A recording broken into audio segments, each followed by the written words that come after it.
I'll begin with a short poem, The Innkeeper's Key. It reads, Dearest God, please never let me crowd my life full to the brim. So like the keeper of Bethlehem's inn, I find I have no room for him. Instead, let my heart's door be ever open, ready to welcome the newborn King. Let me offer the best I have to him who gives me everything. While we don't know anything specific about the person who operated the Bethlehem Marriott, it appears he might have first said no and then yes. Think about that. It's likely he didn't give Joseph and a very pregnant Mary a second thought. He had his no vacancies sign up and they still knocked on the door.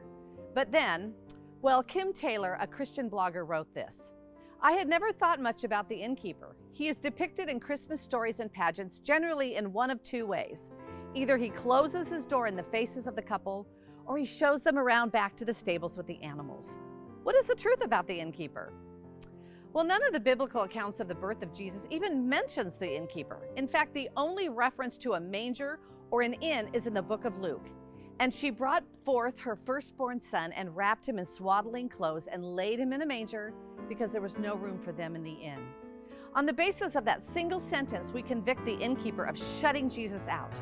Perhaps we have been too hard on him. I think the innkeeper is not given his due. He had no reason to know the identity of the strangers at his door. Had he known, maybe he would have made room for them, but that would have meant that some other weary travelers would have seen the no vacancy sign. However, the innkeeper was creative and gave what he could give. The stable where our Savior and King of the world found his humble beginnings. I appreciate the compassion of the innkeeper. Even when circumstances have used up everything we have to give, we might desire the courage to stand out and make room for Jesus. Isn't that a beautiful concept? It's even possible that perhaps the innkeeper was inspired or prompted by the Spirit to allow this special couple to use his stable. There is so much symbolism of where exactly the Christ child was born, plus the fact that prophecies told of the baby Jesus lying in a manger. I think there is so much more than coincidence here. So how can we be like the innkeeper? First off, I don't think these are the right answers. Give me a minute to make up the guest bedroom. All the beds are full with relatives. Can we make up something in the kitchen? My big brother had to do that one year as a toddler. For meals, there's not much room in the kitchen.